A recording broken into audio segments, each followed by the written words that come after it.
Shikues të nderuar, Talpo Televizioni ju përshëndes, ju ftoj të ndiqni edicionin informativ të lajmeve.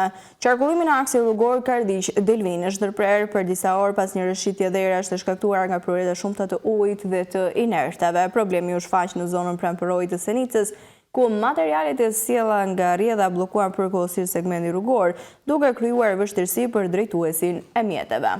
Moti i keq i orëve të fundit ka sjellë rrëshqitje dherash për disa orë duke bllokuar rrugën në Karditsh-Delvin. Qarkullimi në aksin rrugor Karditsh-Delvin është ndërprer kështu pas një rrëshqitje dherash të shkaktuar nga prurjet e shumta të ujit dhe inertave. Problemi u shfaq në zonën pranverore të Senicës, ku materialet e sjella nga rrjedha bllokuan përkohësisht segmentin rrugor, duke krijuar vështirësi për drejtuesit e mjeteve. Sipas informacioneve zyrtare, situata u shkaktuar nga prurjet e mëdha të inertave, të cilat mbuluan një pjesë të karrexhatës dhe penguan lëvizjen normale të automjeteve. Për rikthimin e qarkullimit në normalitet në terren ndërhyn ekipet e autoritetit rrugor shqiptar rajoni Jugor në bashkëpunim me kontraktorin e mirëmbajtjes së rrugës. Pas punës për pastrimin e inertave dhe sigurimin e segmentit, lëvizja e mjeteve u rikthye gradualisht. Autoritetet u bën thirrje drejtuesve të automjeteve të tregojnë kujdes gjatë kalimit në këtë aks, veçanërisht në periudha me rreshje intensive, ku rreziku i rrëshqitjeve dhe prurjeve ka parë vijon të mbetet i lartë. Njemi këto momente me zhvillimet kryesore nga vendi.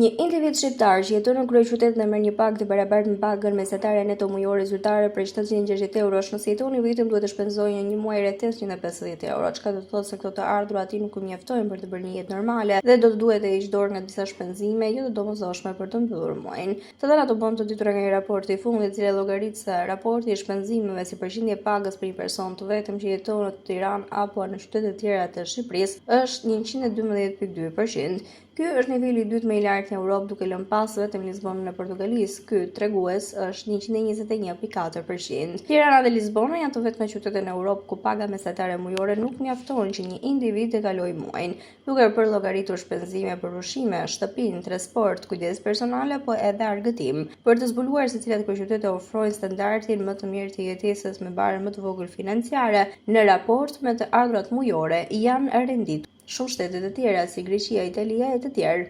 Qiraja mesatare e apartamenteve në Tiranë për vitin 2026 ka arritur në 721 euro në muaj, sipas të dhënave të Agjencisë Imobiliare. Nëse arrin mbi 50%, kjo gjendje quhet housing cost burden extreme, që rrit rrezikun e pasigurisë në strehim. Nëse merret parasysh paga mesatare neto prej rreth 72.000 lekë, shpenzimet për qiran arrin në rreth 97% të ardhurave mujore neto, duke e bërë strehimin praktikisht të papërballueshëm për një individ mesatar.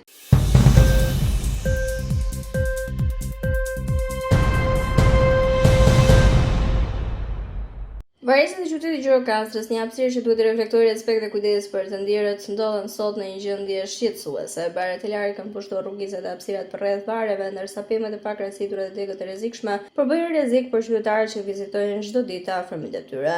Banorët thonë të indignuar edhe për dëmtimin e disa bareve dhe monumenteve përkujtimore, problem që sipas tyre lidhet me mungesën e mirëmbajtjes. Njëherë si një problem tjetër evident prej disa vitesh është dhe prania e bagëtive brenda territorit të Varezave. Pavarësisht ankesave të vazhdueshme, situata mbetet e pandryshuar. Qytetarët kërkojnë nga institucionat përgjegjëse ndërhyrje të menjëhershme për pastrimin e barave, krethitin e pemëve dhe marrjen e masave për mbrojtjen e kësaj hapësire të rëndësishme publike. Për banorët, respekti për të ndjerët dhe siguria e vizitorëve nuk duhet të mbetet në hares, por të jetë prioriteti i autoriteteve vendore.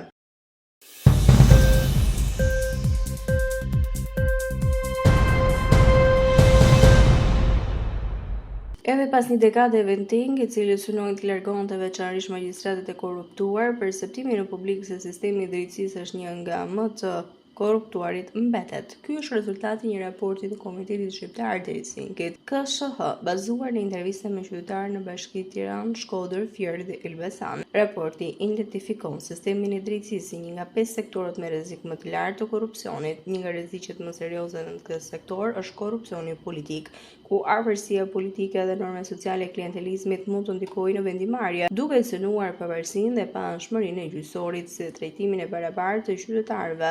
Veç Përsëritësisht, qytetarët identifikojnë dhe 4 sektorë të tjerë të jetës publike ku shfaqet fenomeni i korrupsionit. 5 sektorët më të ekspozuar ndaj korrupsionit janë administrata publike në tërësi, sistemi shëndetësor, shërbimet sociale, punësimi në sektorin publik, sistemi i drejtësisë. Vetëm 10% e qytetarëve raportojnë përvoja pozitive të vazhdueshme me institucionet. 25% raportojnë përvoja të përzierë, ndërsa 65% i vlerësojnë ato si negative. Referuar raportit, nepotizmi dhe favorizimi përmes lidhjeve personale, familjare apo politike është risku më i përhapur i korrupsionit në vendin tonë.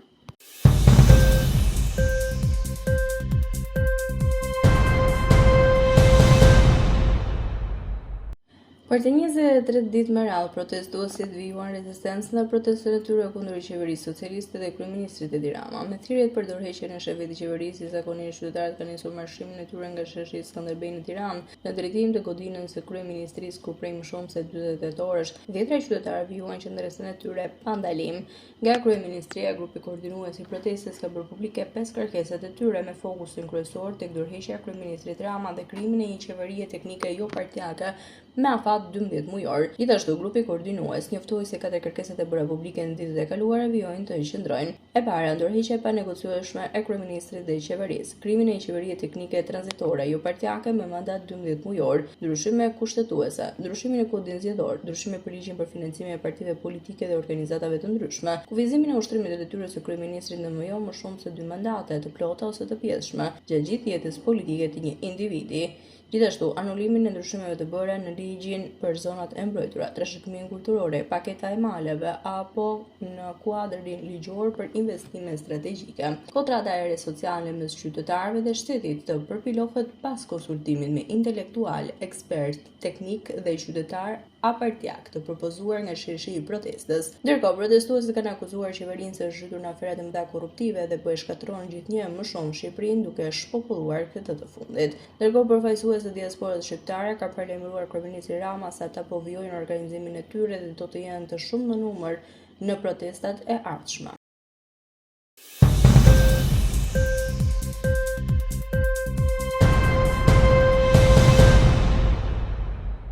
Ishte gjithçka e përgatitur për këtë edicion informativ lajmësh. Unë ju falenderoj për vëmendjen tuaj. Bashkë përshëndetemi këtu.